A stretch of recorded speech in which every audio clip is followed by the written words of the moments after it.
Welcome to While We Were Distracted, the podcast where we explore topics that often get overshadowed in the rush of daily life. Please take a moment to like and subscribe. It really helps. Okay, so you know how everyone's been buzzing about RCS? Like it's the next big thing in texting. Right. Supposed to be this big upgrade, especially for us Android users who've been stuck with, like the dinosaur SMS forever. Yeah. And they were really pushing that whole cross-platform thing, finally ending the whole green bubble, blue bubble war. Yeah, the promise of a unified messaging experience. Exactly. But then just as Google and Samsung were like popping the champagne over this whole thing. Uh-oh. Yeah, exactly.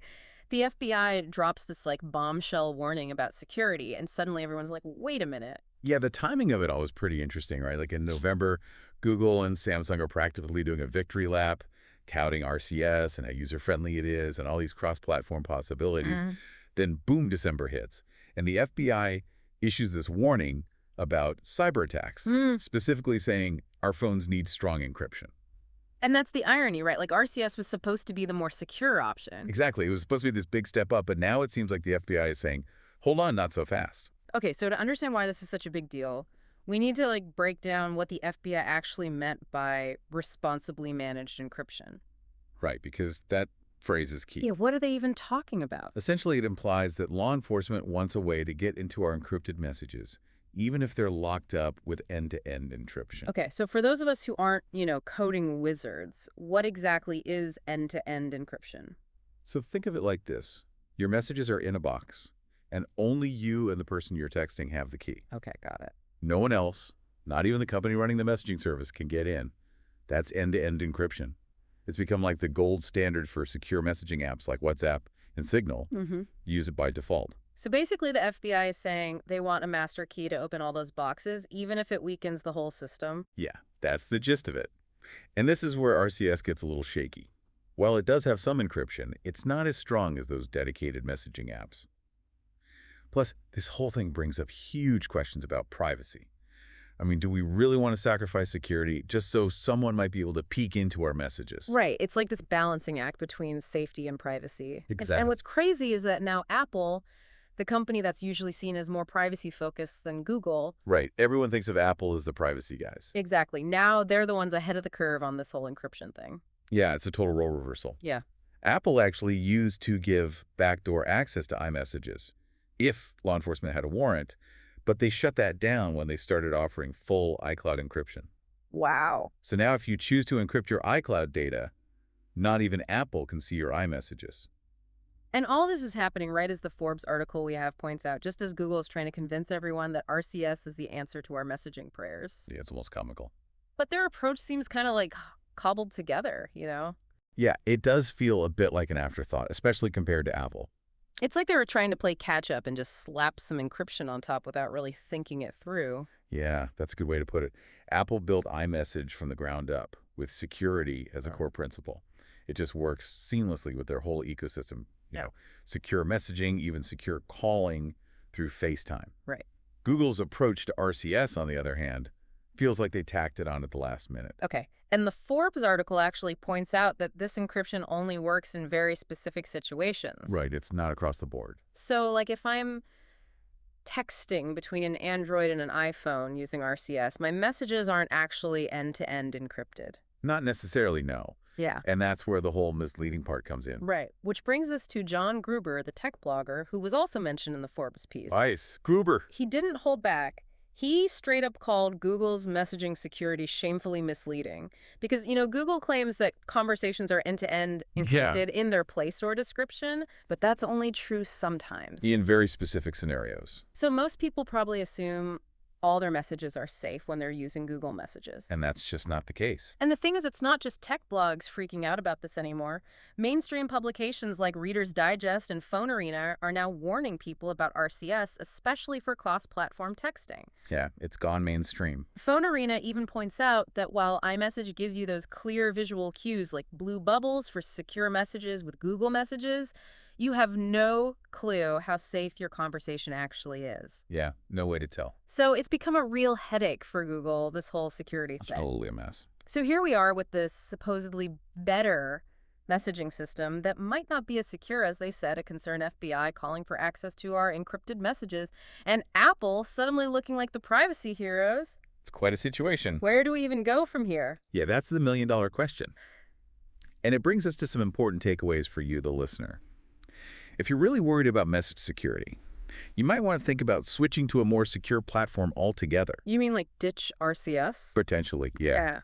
And get this, even the FBI is suggesting it.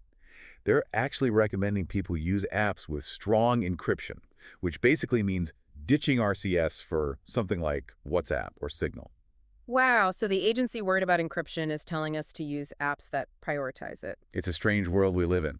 That speaks volumes about the state of RCS right now. It really does. And while there's a more secure version of RCS in development, it's not going to be widely available anytime soon. So for now, if you want secure messaging, those third-party apps are the way to go. Exactly. Okay, so big takeaway there. But there's another layer to this story, right? The Forbes article mentioned this really interesting idea that Apple could actually be the key to saving RCS. It's a fascinating thought, isn't it? Remember, Apple wasn't exactly thrilled about adopting RCS in the first place. And now they've made it even easier for iPhone users to ditch RCS by letting them change their default messaging app in iOS 18.2. So if even more iPhone users jump ship because of these security issues, that could be a disaster for Google's messaging ambitions. Exactly. And that's why some experts believe that the only way to fix this mess is for Apple and Google to actually work together. Like team up. Yeah, imagine if they collaborated to create a fully encrypted bridge between iMessage and Google Messages. That would be huge. Finally, that universal seamless messaging experience they promise, but with rock-solid security built in. Exactly. But the question is that even realistic? I mean, given their history and rivalry. Yeah, that's a tough one. And that's what we'll be diving into next time. The potential future of RCS, the role Apple might play, and what it all means for you, and the future of messaging. Stay tuned. So stick with us for part 2 of this deep dive where we'll unpack those possibilities and try to make sense of this crazy messaging world. It's going to be a wild ride. Okay, so we ended on this pretty wild idea, right? This idea that Apple could be the one to, like, rescue RCS. Yeah, it seemed pretty far-fetched at first, like expecting Coke and Pepsi to suddenly become best friends. Right, exactly. Yeah. But then I got to thinking, has there ever been anything remotely like this in tech history? You know, like rivals joining forces. Yeah. I mean, think about the internet way back when. Right. All those different companies had to work together to make it work at all, like to set up standards and protocol. Exactly. There's always this push and pull in tech between, competing and cooperating. Right. So it's not impossible, I guess. No, not at all. So, okay, let's say just for fun that Apple and Google did actually team up on RCS. Yeah. What would that even look like? Yeah, would they just like share their secret encryption codes or something? Oh, no, it'd be way more complicated than that. Yeah. They'd basically have to build this secure bridge between their messaging systems, Oh, yeah. making sure iMessage and Google Messages could talk to each other seamlessly and everything would be fully encrypted. Like some kind of super secure translator. Exactly. It would be a huge project. Yeah. A ton of engineering and coordination. And you mentioned before that Apple wasn't really on board with RCS from the start. Yeah, they were hesitant. What were they so worried about, and has anything changed? It all comes down to control. Apple's always been about building this tightly controlled ecosystem, right? Right, their walled garden. Exactly. And iMessage is like a key part of that. So they're not super keen on letting Google, a competitor, have too much power over their messaging platform. Makes sense. But with all these security issues cropping up around RCS, maybe Apple sees this as their chance to, become the messaging king. Yeah, they could definitely play that angle, position themselves as the privacy heroes, and push for a solution that fits their vision, one where they're still in control. But wouldn't that basically mean Google would have to play by Apple's rules? I mean, Google's always been about being open and less restrictive. That's the dilemma, right? It'd definitely be a challenge for them. It's like two totally different philosophies clashing. That's exactly why this whole collaboration thing is so fascinating. It forces us to think about, the future of messaging. Who has the power in this tech world? And in the end, who really benefits the users or the companies? Right, the big picture stuff. Exactly. So let's zoom out for a second. We've talked about the FBI freaking out about security, the whole iMessage versus RCS debate, and this crazy idea of Apple and Google working together. Our heads are spinning. But what does all this actually mean for like the average person who just wants to send a text without worrying about hackers or their privacy? Right, that's the real question. In the end, most people don't care about the tech stuff. They just want something that works, is easy to use, and most importantly, is safe. And right now, it seems like RCS isn't really hitting that mark, especially with even the FBI telling people to use something else. It's a pretty strong message. Yeah. And it brings up this important point. Individual choices matter. We don't have to sit around and wait for Google or Apple to figure this out. Right, we have options. If you're worried about security, you can switch to a more secure messaging app today. Right back to those two, WhatsApp and Signal. Can't get away from them. They're the heavy hitters in the secure messaging world. And for good reason. And the more people switch, the more pressure it puts on the industry to make security a top priority. It shows them that we're not messing around with this privacy stuff. Exactly. People are willing to vote with their downloads. So where does all this leave us with the future of messaging? It feels like everything's still up in the air. Yeah, it's a bit of a mess. We've got RCS, which is everywhere but not as secure as it could be. Then there's iMessage secure, but only if you're in Apple land. And then you have these independent apps like WhatsApp and Signal, super secure. But it all depends on people actually using them. It's a tough choice. It really is. Yeah. Makes you wonder, is it even possible to have one universal messaging standard that's both secure and convenient? Or are we stuck with this fractured messaging world forever? That's the question, isn't it? Yeah. And it's something we'll definitely need to keep an eye on as this story develops.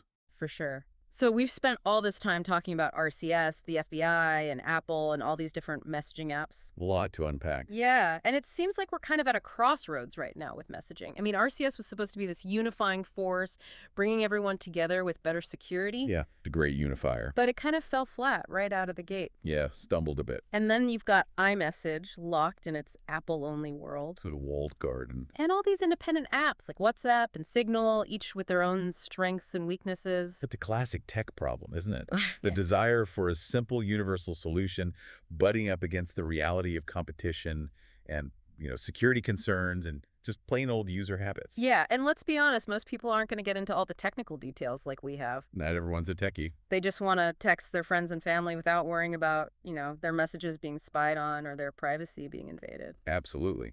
So let's shift gears a bit and talk about what you, the listener, can actually do in this crazy messaging world. Yeah, let's get practical. What's the first thing someone should do if they're really concerned about the security of their messages? Honestly, the most straightforward solution is to just switch to a messaging app that makes security a top priority. Right. And as we mentioned before, WhatsApp and Signal are two great options. Even the FBI recommends them. Can't argue with the FBI. So for someone who's maybe a little hesitant to switch, what are the main advantages of each? Like, why pick one over the other? Well, WhatsApp is super user-friendly, and it has a massive global user base. Yeah, it seems like everyone's on WhatsApp. Right. So chances are a lot of your contacts are already using it, which makes it really easy to convince your friends and family to switch over to. Less of that whole fragmented messaging thing we talked about. Exactly. But Signal, on the other hand, they're known for taking privacy extremely seriously. Yeah, they've built their whole reputation on that. They've got a long track record of rock-solid security, and they collect very little user data. So they're really committed to keeping your conversations private. So it's like, if you want simplicity and ease of use, WhatsApp's a great choice. But if you're a real privacy stickler, Signal might be more your speed. Exactly. And the best part is both apps are free and available on both Android and iPhone. The power to choose a more secure messaging experience is literally right there in your pocket. It's good to know we have options, even with all this uncertainty. So as we wrap up this deep dive into the world of RCS and messaging security, what's the one big takeaway you want our listeners to remember? I think the main lesson here is that technology doesn't always move in a straight line. RCS was supposed to be the answer, but it really showed us how complicated security and privacy are in this digital world. And it also showed us that we as users have more power than we might think. Right. We don't just have to accept whatever these tech companies throw at us. We have a choice. We can make informed choices about the tools we use and demand better security and privacy. Absolutely. We have to be proactive. So on that note, we'll leave you with this final thought to chew on. Could this whole RCS situation actually be a good thing in the long run? Interesting. By shining a light on these vulnerabilities and getting people talking about messaging security, maybe it'll force the whole industry to move towards a more secure and privacy-focused future. I like that. A catalyst for positive change. It's a hopeful thought. It is, and one I think is worth holding on to.